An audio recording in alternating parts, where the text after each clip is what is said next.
ഇപ്പോൾ ഇതിൻ്റെ ഒരു ബെനിഫിറ്റ് CPM കിട്ടിയെന്നുള്ളതിൻ്റെ ഉദാഹരണമാണ് കരുവണ്ണൂർ ബാങ്കിൻ്റെ. ഇപ്പോൾ അതിനെക്കുറിച്ച് അനക്കവുമില്ല, SNC ലെവലിനെ കുറിച്ച് കേൾക്കാനില്ല, മുഖ്യമന്ത്രിയുടെ മകളുടെ സ്ഥാപനത്തിനെ കുറിച്ച് കേൾക്കുന്നില്ല. ഇപ്പോൾ ലേറ്റസ്റ്റ് ആയിട്ട് കേട്ടത് 2022 നടന്ന കരുവണ്ണൂർ ബാങ്കിൻ്റെ അന്വേഷണമല്ല ഇപ്പോൾ നടക്കുന്നത്. 2013 UDF തൃശ്ശൂർ ജില്ലാ ബാങ്ക് ഭരിച്ച കാലത്തെ കാര്യങ്ങളാണ് ഇപ്പോൾ ED അന്വേഷിക്കുന്നത്. ലേറ്റസ്റ്റ് ഞാൻ കേട്ടത് അതിൻ്റെ അറസ്റ്റൊക്കെ ഉടനെ ഉണ്ടാവുമെന്നാണ് പറയുന്നത്. ഞങ്ങളൊന്നിനെയും ഭയപ്പെടുന്നില്ല. പക്ഷേ 2022 അന്വേഷണം എന്തായി? അതിലാരൊക്കെയാണ് കുറ്റക്കാർ?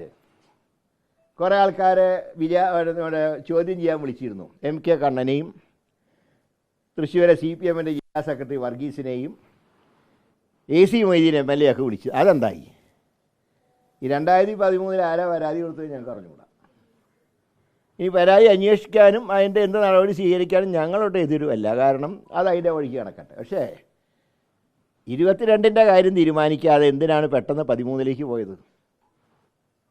അതൊരു MP കിട്ടിയതിൻ്റെ നന്ദിയാണ്. അപ്പോൾ ഈ സംശയങ്ങളൊക്കെ ദൂരീകരിക്കാൻ ഞങ്ങൾ പറയുന്നു ജുഡീഷ്യൽ അന്വേഷണം കൊണ്ടേ തീരൂ, അല്ലെങ്കിൽ ഞങ്ങൾ സമരമായിട്ട് മുന്നോട്ട് പോവാണ്. ഇപ്പോൾ ഈ റിപ്പോർട്ട് പ്രധാനപ്പെട്ട കണ്ടെത്തലായി രാജ്കുമാർ പറയുന്നത് ഈ പൂരം പ്രശ്നത്തിൽ ഒരു ബാഹ്യ ഇടപെടൽ ഉണ്ടായിട്ടില്ല, കമ്മീഷണറുടെ ഭാഗത്തുണ്ടായ ഏകോപന വീഴ്ചയെന്നാണ്. മുമ്പ് ഉയർന്ന ആരോപണം BJP പങ്കുണ്ടെന്ന ആരോപണം ഉയർന്നിരുന്നു. സുരേഷ് ഗോപി വന്ന് ആംബുലൻസിലാണ്, അതുകൊണ്ട് ബാഹ്യ ഇടപെടലില്ലാന്ന് MR രാജ്കുമാർ പറയുമ്പോൾ ഈ BJP ആർഎസ് ക്ലീൻ ചിറ്റ് നൽകിയല്ലേ? അല്ല, BJPയുടെ അന്നത്തെ നിലപാട് എന്തായിരുന്നു? പൂരത്തിൻ്റെ ദിവസം ഞാനും സുനിൽകുമാറും കാലത്ത് തൊട്ട് പൂരപ്പറമ്പിലുണ്ട്. ആ സമയത്തൊന്നും കാണാതിരുന്ന BJPയുടെ സ്ഥാനാർത്ഥി ഈ പൂരം കലങ്ങിയ നേരത്താണ് സേവാഭാരതിയുടെ ആംബുലൻസിൽ കയറി വന്നത്. അത് തന്നെ ചെയ്യാൻ പാടില്ലാത്തതാണ്. കാരണം ആംബുലൻസ് തന്നെ മൃതശരീരങ്ങളൊക്കെ കൊണ്ടുവന്ന ആംബുലൻസ് ഒരു പരിവാരമായിട്ടുള്ള കർമ്മം നടക്കുമ്പോൾ ആ മൈതാനത്തിലേക്ക് കയറ്റാൻ പാടില്ല. എന്തെങ്കിലും പെട്ടെന്ന് അത്യാഹിതം വന്നാൽ കയറ്റാം. ഇത് ഒരു അത്യാഹിതം ഉണ്ടായിട്ടില്ല. പിന്നെ ഈ ഹിന്ദു മതത്തിൻ്റെയൊക്കെ ഹോൾസെയിൽ എടുത്തവരാണ് RSSകാർ. അവർക്ക് ഒരു MP കിട്ടാൻ വേണ്ടി ഏറ്റവും വലിയൊരു ആചാരം മുടക്കിയിട്ടാണ് ഒരാളെ കേരളത്തിൽ നിന്ന് കൊണ്ടുപോയിട്ടുള്ളത് ഡൽഹിക്ക്.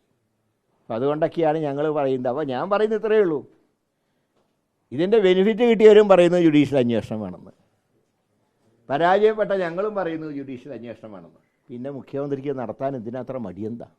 സത്യം പുറത്തു വരട്ടെ.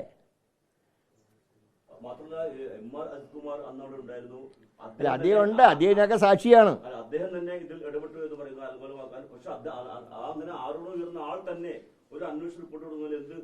അതാണ് ഞാൻ പറഞ്ഞത്.